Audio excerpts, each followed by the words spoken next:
Okay, let's go ahead and get started. My name is Andrew Penner, and on behalf of What Matters to Me and Why Committee, I'm delighted to welcome you all here today. I'm going to introduce the series, and then I'm going to turn it over to a fellow committee member, Kim, who will introduce our speaker for today. But I just want to say I am delighted to see you all here. This is a series that is near and dear to my heart. I feel like in the hustle and bustle of everything that we do to keep the university running, it can be rare that we have opportunities to sort of take a step back and reflect on what matters to us and why. And this is an opportunity to hear from one of the members of our community who keeps everything running, to reflect on that, right? And we don't give speakers a big agenda. We just say, we want you to answer this question and take it wherever it takes you. I just think it's such a gift to our community to hear people like Mark. One of the traditions that I am a huge fan of is in the sort of the spirit of community building. We like to take a little pause at the beginning before we sort of jump in and turn and introduce ourselves to the person sitting next to us. Maybe say, if you're on Zoom, you can use the chat function. Maybe say who you are, where you're coming from, and what you did this weekend to not get drenched. And I should note, actually, one very important housekeeping thing before we do that. This is being filmed, so if you don't want to be filmed, you should, I know Mark worked really hard to get everyone to come to the front of the room, but if you don't want to be on camera, there's the camera and you can move behind it. Otherwise, we're assuming you're okay being filmed. But yeah, let's talk about who you are, where you came from, and what you did this weekend to not get drenched. And in a couple minutes, Kim will call us back together and we'll get started. So thank you so much. Hey, I think I'm bringing you back. We have an exciting speaker today. But first of all, good afternoon. My name is Kimberly Ayala. I'm retired after 37 years of service here on campus. I worked in the undeclared advising office in the Division of Undergraduate Education, and the committee has allowed me to remain one foot still at UCI because I had loved what I did here at UCI, and I loved the students. So thank you for letting me continue. At this time, I'd like to introduce Mark Deppe, Esports Program Director. Mark led the creation of the award-winning Esports program at UCI. Working with students, administrators, faculty, and industry partners, he built a comprehensive plan grounded in 4 pillars: competition, research, community, and careers. Under his leadership, UCI became a global leader in collegiate sports. In 2018, his League of Legends team won the college championship, and the program was named Most Outstanding Collegiate Program at the Tempest Awards. Before esports, Mark coordinated major campus traditions and helped UCI set 6 Guinness Book records. In addition, when Mark worked at Celebrity Kids, he was slimed. Not too many people can say that they've been slimed in their life, but Mark has been slimed multiple times. He had to help and check the height of different guests while he was there, including Orlando Bloom. Mark was also a stand-in for President Obama when officials were setting up for the 2014 UCI commencement at Angel Stadium, ensuring all of the cameras were in the correct position. Mark holds a BS in psychology from UCLA and an MBA from Cal State Fullerton. He lives in the Great Park neighborhood in Irvine with his wife, Nicole, and their 9-year-old son. Mark coaches AYSO soccer and serves as a transportation commissioner for the City of Irvine. Please help me welcome Mark Deppe.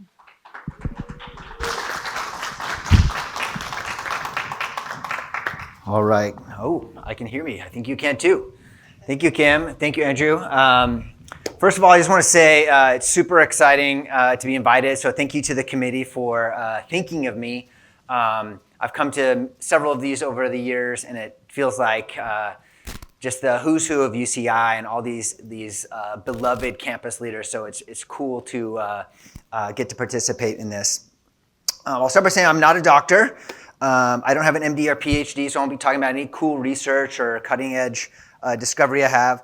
But I can tell you what it's like to have fun in your 20s, unlike most of the faculty that maybe speak before me. So today I'm here to kind of talk about what matters to me. That was the challenge. And I'm in a season of life that I'll share about, but I think I'm very thoughtful about different seasons of life. Really happy where I am right now. So I'll talk about who I am, what matters to me. I'll also mention how the heck we created an esports program at a world-class university like Irvine.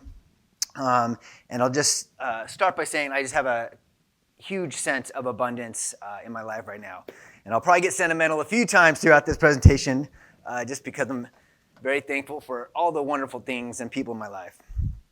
All right, so I want to start with like a little bit of background about myself as a human. I was raised in Apple Valley, California, so I'm sure some of you know where that is. Many probably don't, but it's about 90 minutes away if you drive from here to Vegas. It's one of the first desert cities you go into. I consider it kind of like a little slice of Texas. That's kind of how I viewed it when I was growing up. Big lots. I grew up on 2.5 acres of desert, kind of cowboy conservative culture. It's kind of how it felt like when I was growing up. Fun fact for those of you old enough to know, Roy Rogers and Dale Evans, singing cowboys, they went to my church growing up. So they were part of the Apple Valley community. I was lucky enough to have incredible parents who will be on a future slide. They were huge influences for me, still are. They were both elementary school science teachers. So I definitely think I absorbed a lot of that dynamic educator energy from them. Very creative and passionate.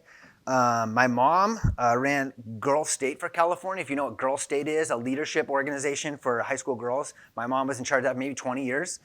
Both my parents also ran the district science fair. So they were leaders and bringing people together and always providing challenges and puzzles. So dinner tables, road trips. We always had an activity book and bingo cards and puzzles and challenges. And so grew up around just solving little tasks, always brain teasers and mental stimulators in my home. I also have some awesome siblings. So this is my brother-in-law and my two sisters. This is me winning a science fair trophy somehow. Yeah, that's what young Mark looked like in like 5th grade or something, 6th grade. My siblings are pretty awesome also, being raised by the same parents. My little sister here in the green, Allison, got a couple of UC degrees from Berkeley and San Diego as an engineer. She currently is a contractor for the Navy, and she processes and analyzes flight data for the Blue Angels. So the F-18 squadron that flies flight shows, she's the one monitoring their flight data and tells them when they need oil changes or change their wings and things like that.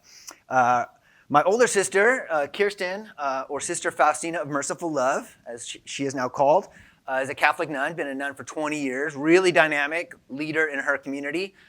Is on a leadership track, probably to be like a mother superior of her order. So very different sibling. We've all taken very unique career paths. And I included my brother-in-law, Allison's husband, because he's got a cool job too. He was a naval helicopter pilot for many years and is now the liaison for Space Force to NASA. So he's in all kinds of cool meetings and stuff like that. So I have a brother-in-law who might visit Mars, and I have a brother-in-law who walks on water because my sister literally walked down the aisle and married Jesus. So very interesting family. So hopefully that gives you a sense of why I am the way I am a little bit, people around me. So a few pictures here, a couple slides about 2025, just where I am in this season of life. Very just thankful and gracious to have the family I do. This is my wife, my smoking hot wife, Nicole. She is a UCI medical school grad, Berkeley undergrad. She works for Kaiser. She's a family physician there. She's one of the hardest working people I know. If you work in healthcare, you are hustling these days. We have one incredible son, Jace. He's in 4th grade. One of the most empathetic, responsible, kind 4th graders you'll ever meet. He loves science, dreams of being an astronaut or a scientist on the way to becoming an astronaut.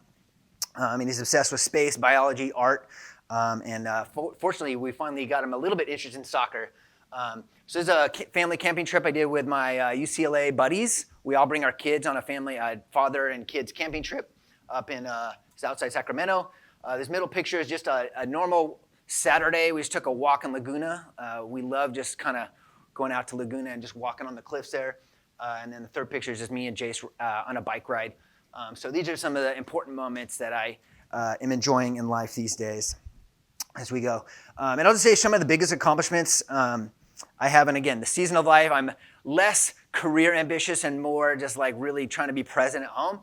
So I put a note that like I think the favorite things I've done in the last few years are teaching my son like kick a ball, throw a ball, tie his shoes, ride a bike. If I think about the legacy I want to live in the world, I think so. Those are some of the most important pieces of my legacy. So very fun being his dad. All right. A few other things in our season of abundance. We had a lot of fun travel plans over the summer. And one of the things we did a cool road trip around kind of the western U.S. or a few states. We sent pictures from Monument Valley, Zion, Grand Canyon, and more Zion. I didn't realize this was a life goal, but having parents take me around to national parks as a kid, it's really cool to be able to, as I'm getting emotional now, to pass that on and be able to do that with my family. So really, really rewarding, awesome trip this summer. And we did a lot of fun stuff this summer, but my son says this was his favorite part. So really, really heartwarming to me. All right, so I want to kind of walk you through maybe a little bit of the life journey and perspective that helped me get to where I am now. When I was an MBA student, we had a CEO come in and talk about his career journey and his leadership philosophy. And he started by saying he was an offensive lineman in high school football. And he talked about how that kind of shaped his approach to leadership. He would block for the playmakers. He was kind of a servant leader, willing to do the hard stuff for his team. And that really resonated with me, not because I was an offensive lineman, but I think a lot of how I look at the world is from my decades of playing center and midfield in soccer. For anyone who's familiar with soccer, center midfielder is like the person in the middle of the field, as it sounds. And they're a connector, a coordinator, a communicator, a leader, a playmaker. And I found when I was playing center midfield, I was really only limited by my creativity and my fitness. And so if you could work on those two things, you could be really successful. I also think you have to lead in that role. And it made me very comfortable leading. And so I think having the audacity to lead, I think that's really helped me in my career. I certainly would not be where I am today if I wasn't comfortable, if I didn't have this audacious belief in myself, when I maybe didn't even have the evidence to believe that, to support that confidence. Soccer really helped me develop that. It also taught me to compete. In soccer and a lot of sports, like you either win or you lose oftentimes. And so if you want to win, you have to work harder. You have to improve. So it's fitness, it's communication, it's skills. It teaches you how to deal with failure, but use failure as an opportunity to get better. And it also taught me I really like succeeding in a team environment. I've also played some solo sports. I was a swimmer for a period of high school. I really didn't like competing by myself. I really, really like and find enjoyment when me and teammates can rise to the occasion and accomplish a goal together. So some of my favorite memories are wandering on a soccer field, waiting for my sister's soccer game to finish. I'd be barefoot with my best friend. We'd be shooting on goals at halftime of other games. But this picture I found with my parents here kind of just brings me joy looking back on like the good old days, my happiest childhood memories here. And so my career journey, after graduating in Apple Valley, from Apple Valley High, I went to UCLA, and quite a culture shock going from desert town to major city, UC school. The people there, everything was just very different. Turned out West LA and Apple Valley had some discrepancies there, differences. So while a student there, I was mediocre in the classroom, but very active outside of it. I was in floor government. I was in Student Alumni Association. I helped start Dance Marathon. It was the biggest college fundraiser on the West Coast for many years, might still be. I mentioned Student Alumni. I was a lifeguard. I worked in the bookstore. I worked for orientation. I worked at the summer family camp called Bruin Woods, which I now attend as a guest. So I was really focused on the extracurricular aspect of life. Not surprising, I ended in student affairs. I was eventually able to graduate with a degree in psychobiology after bouncing around from a lot of different majors. And I leveraged all that experience as a student leader and event planner to get a job in the events office. And so I started my career for first 5 years working at UCLA in the events office. Here's some pictures from the Kids' Choice Awards. We threw, this is a Poly Pavilion getting set up for the Kids' Choice Awards. And as was mentioned in my intro, I was a slime stunt double before I was President Obama's stunt double or stand-in. So I was doing some slime. This is when Avatar came out many years ago, the cartoon. And so The Last Airbender. So I was slime bending. That was for the stunt I had to do.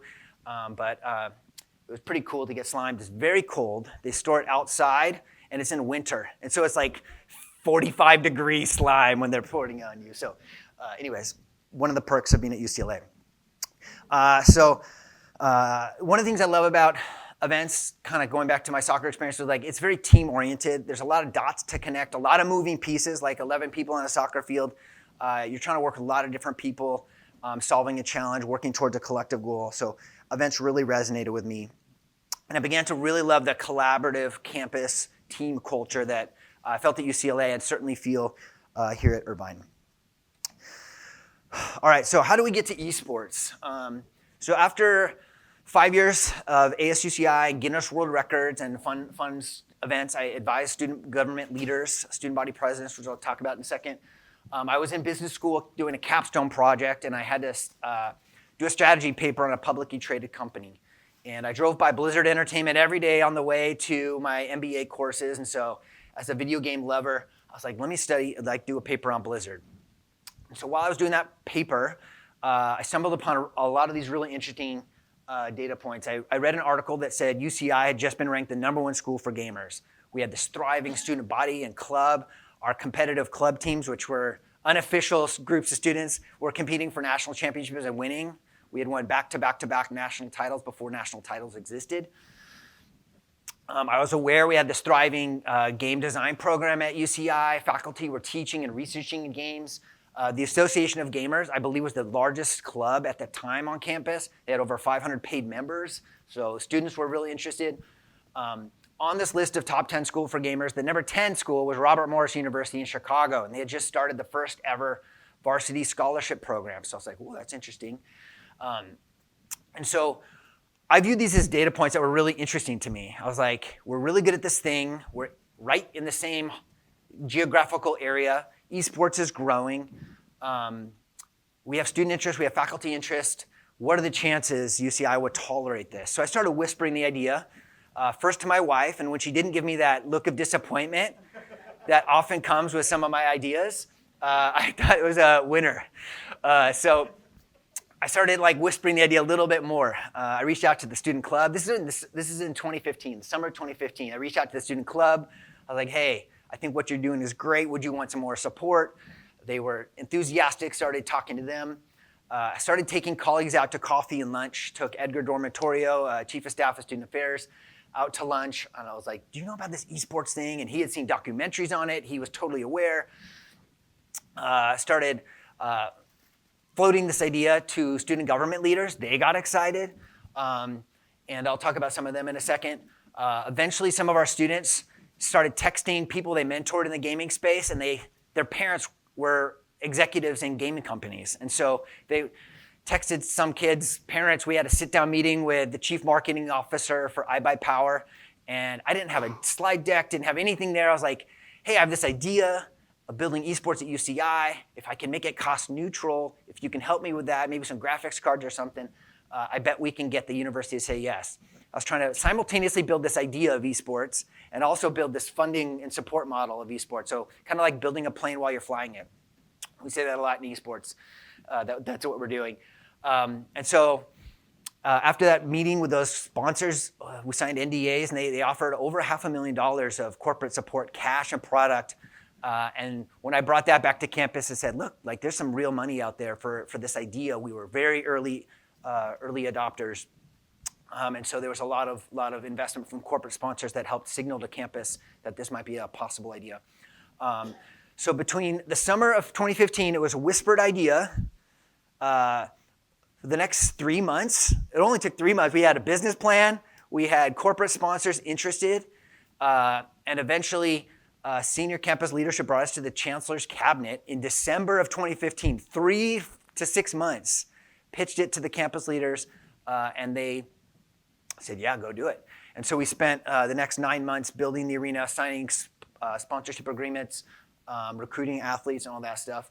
So I think that was an absolute whirlwind of kind of a build out of a really innovative new product.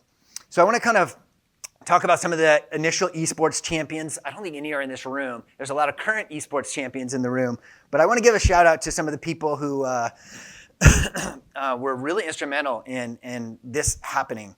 And I reflect on this a lot, and there's a lot of instances where this could have died. Like 1 million people could have just let this sit on their desk and let the idea fade away. But these are some of the superstars that I'm very grateful to. So up here you see some of the student leaders, Kathy and Jesse. They were the first 2 kind of student leaders of the Association of Gamers, deeply understood esports. I was a novice, still learning about it. You see myself and Edgar there. This is in the front of the Blizzard statue. If you've ever been to Blizzard's campus, very iconic place. So this is our first meeting with Blizzard when we were kind of ideating on this idea.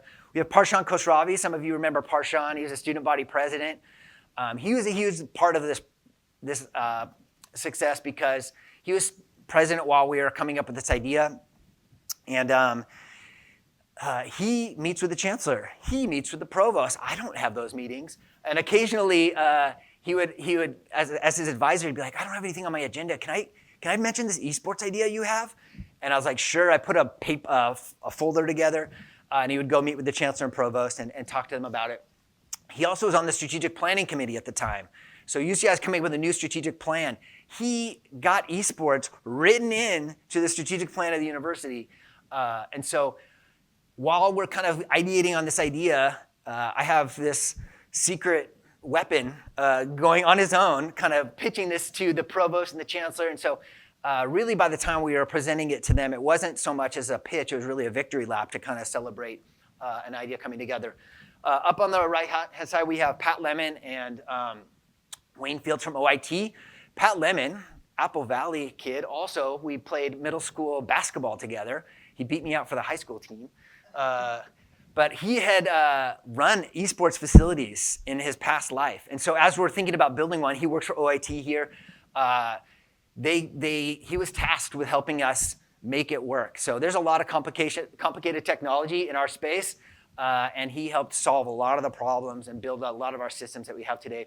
And then Wayne Fields, I started emailing him before he actually started at UCI because his predecessor had retired. I was like, we're doing this esports thing, I think, and it's going to take a lot of IT collaboration. And there's a lot of different teams in OIT, and he helped get all of them together and move and mobilize a lot of resources to get our space up and running.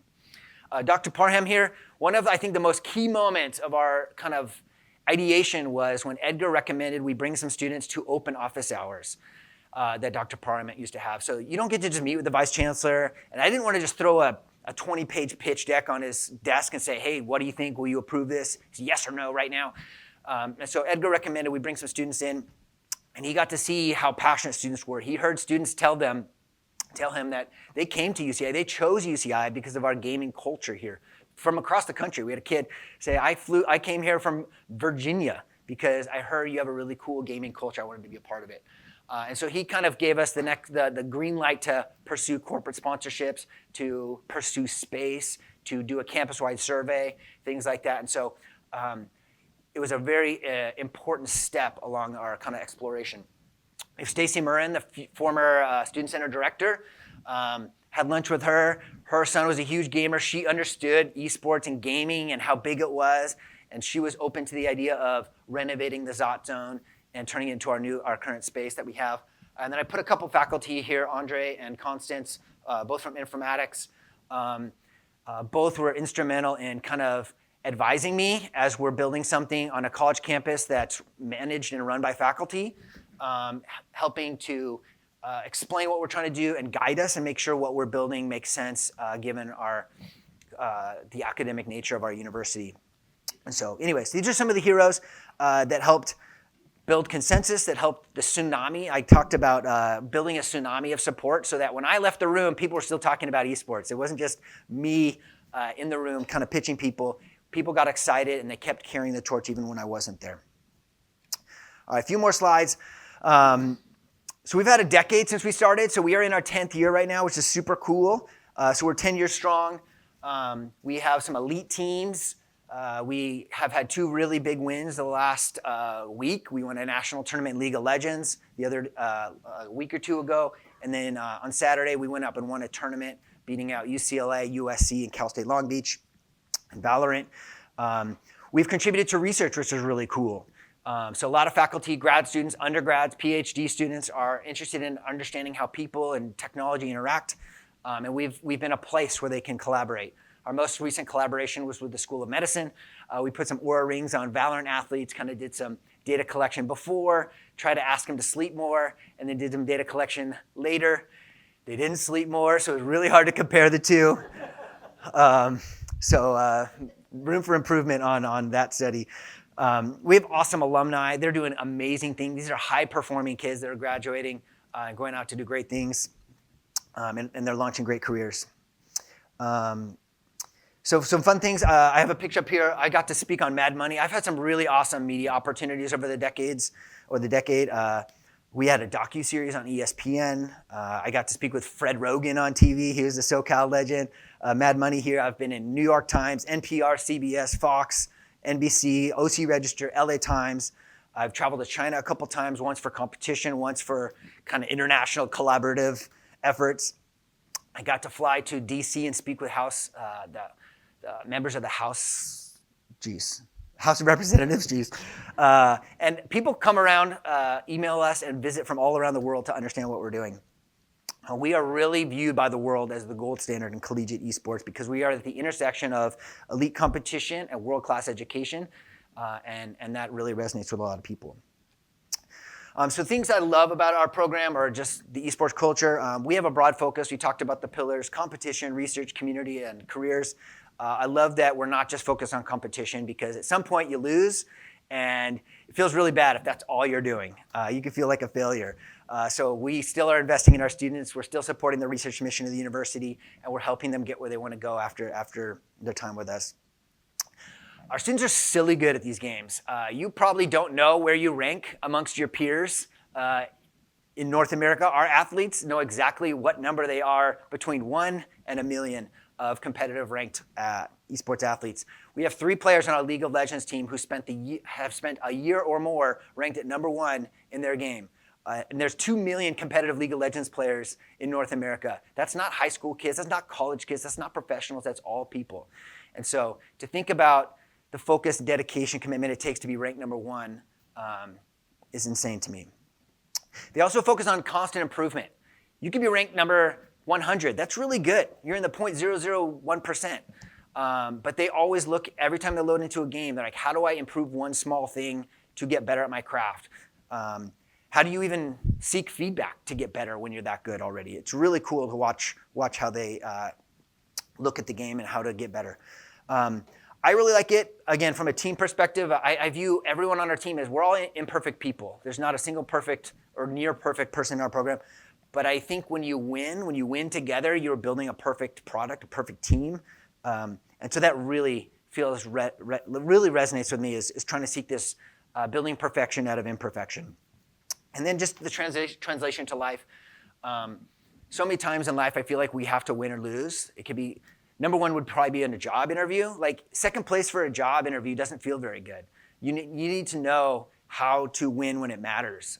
You need to have that understanding of what it's like to try harder than your opponents, to do the right things when no one else is watching. So here's a couple pictures from Saturday, actually. This is us up at Evil Genius's headquarters in LA. This is us after we won, and there's a team photo right when they were preparing to play.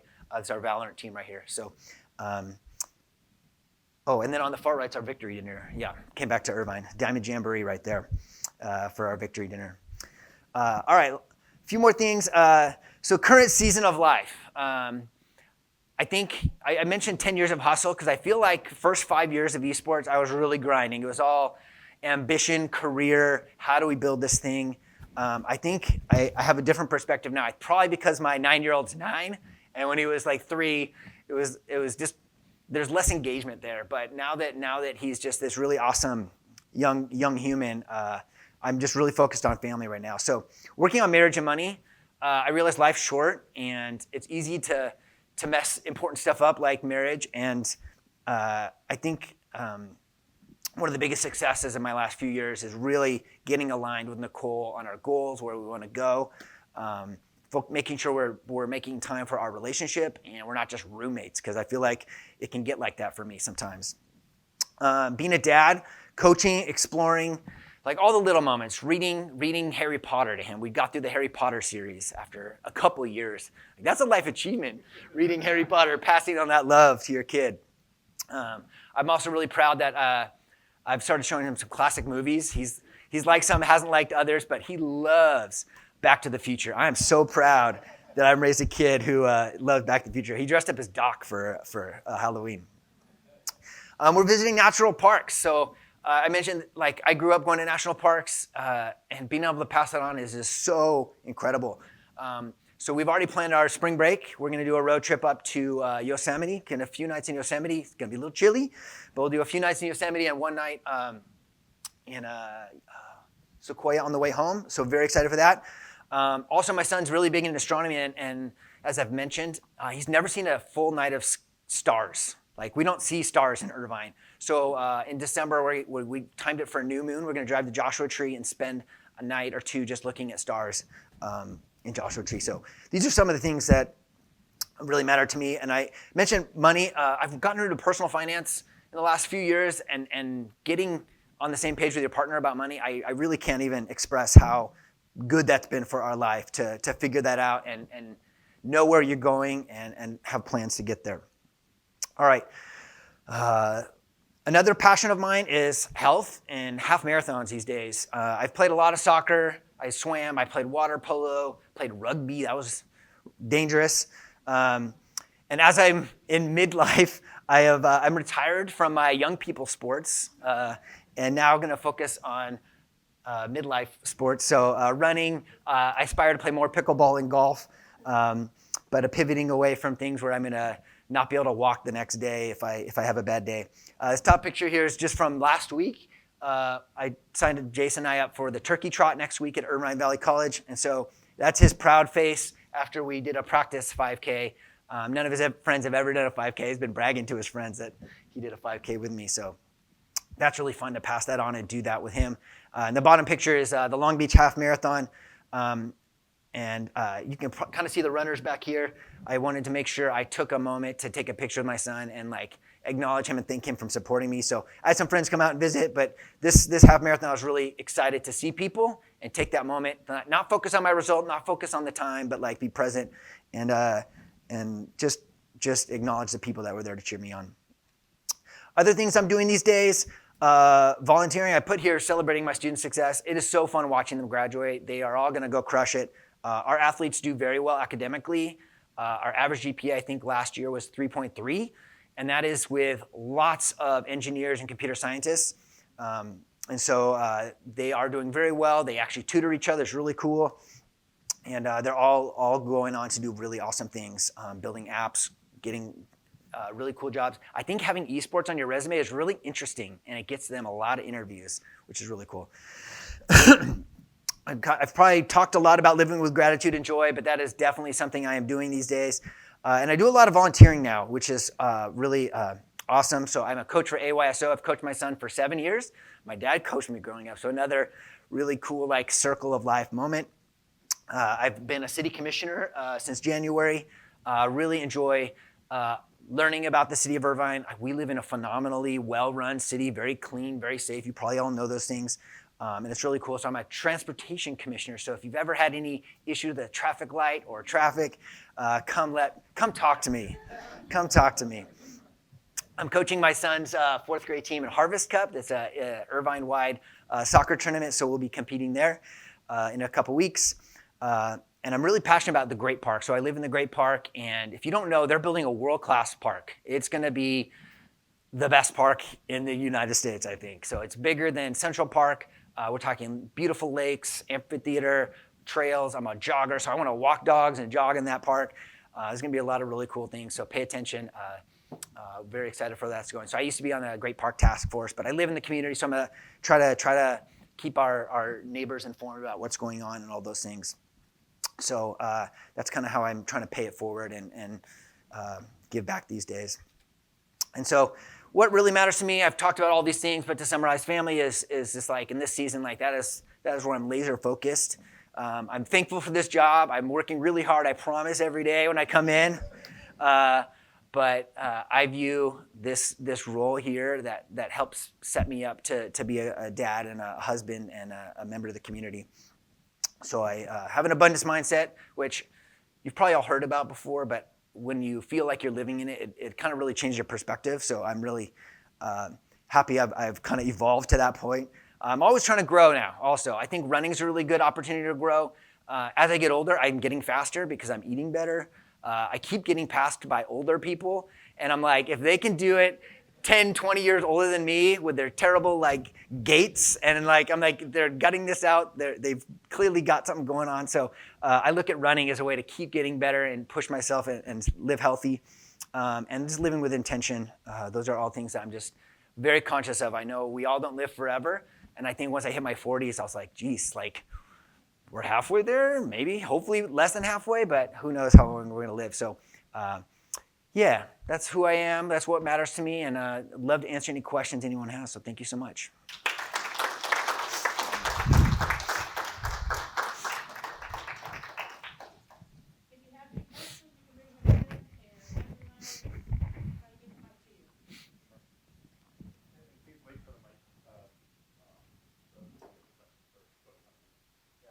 Thank you. Very interesting talk. I greatly enjoyed it.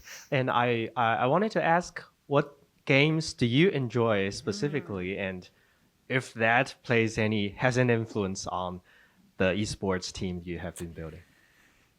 I've never been really that good at games. I tell people I played too much StarCraft in college. So that's a Blizzard title, one of the original esports in Korea. Games I like these days, I can't play games that take a long time, because if it takes more than 5 minutes, then it's kind of, you're checking out of life. Like, I don't want to like zone out for 45 minutes. So I like card games like Magic the Gathering. They have an arena game that's online. Games I play Magic the Gathering in person too. I play Commander with my friends. Actually, we moved this to Monday because I have a twice a year meetup with my high school buddies for a gaming weekend. So I'm gonna go gaming, do tabletop role-playing games and card games Wednesday through Sunday in Michigan. So those are games. I grew up playing Dungeons & Dragons, role-playing games, StarCraft, Magic the Gathering. I played a lot of console games over the years. But I don't look at the games the same way. I'm not trying to be number one in the world. I look at them as recreational and just kind of way to have fun.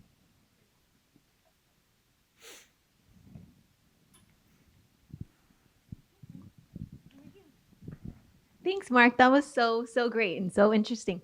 I have like a 4-year-old boy and an 8-year-old boy now, and I'm curious because you shared a lot about like outdoor time with your son and very active things.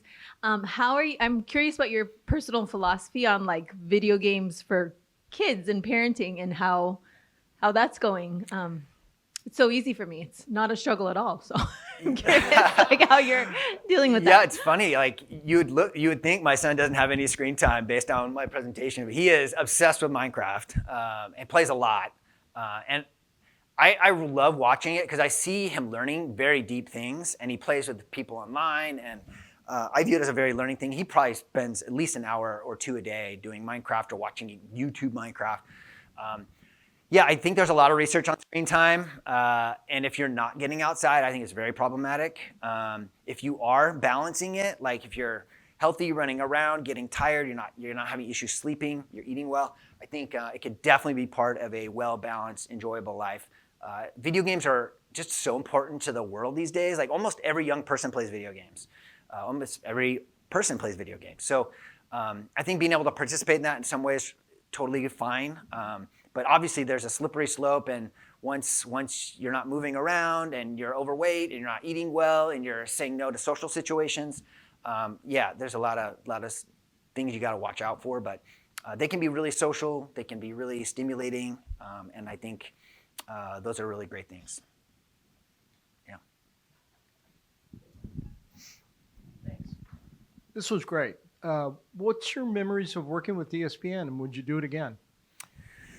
Yeah, ESPN was awesome. I'm a big sports fan, and so one of my goals was to get on ESPN. When we were launching this, I was like, it would be so cool if we were on ESPN. We were on the ESPN homepage the day we announced. It was front page of ESPN's website. We were also the #1 trending topic on Facebook that day, which is really cool, for a few hours at least. Totally would work with them again. It's the specific producer. We worked with Bonnie Bernstein, who is a sideline reporter, former college athlete. She was really pleasurable to work with. So I don't really work with ESPN. We've been interviewed by them many times. But it was really cool. I think they were trying to tell the story, the holistic story. They came to my home and filmed. They filmed some of our athletes at home and cooking. And so they're telling the whole story of our students. And they actually watched us try to defend our national championship. And we ended up losing in the semifinals. So it's not a happy ending, but it's also heartwarming. You saw the connection. You saw how much it meant to everybody. So I would definitely do it again. I think media is so important to telling your story and demonstrating that what you're doing is really great. And if you're in the media, then I think it's a really good thing. So I'd say yes to almost all media, but ESPN has a special place in my heart, as long as YouTube TV doesn't cancel them. Hi, Mark. My name is Martha, an academic counselor in the arts. I also have a 9-year-old who loves gaming, and obviously he wants to be a gamer when he grows up. You mentioned that there's a lot of careers that your athletes go into. What kind of careers can I nudge my son to go into based on gaming? And then the second part is, do you offer any esports summer camps for kids his age? Great question. Summer camps is a work in progress. I'll look it over. Some of my colleagues were exploring it. We've done them over the years. There's some challenges and some stuff to figure out, but I'd love to do those again. So careers, our athletes there's not a lot of pro playing careers. And we're actually getting a lot of students to come to UCI after their professional careers are over because they realize a degree is really valuable. Our athletes are largely going into technology, software engineering, computer programming, data analysts, lots of stuff like that. We do have people working for pro organizations that do social media, they do marketing.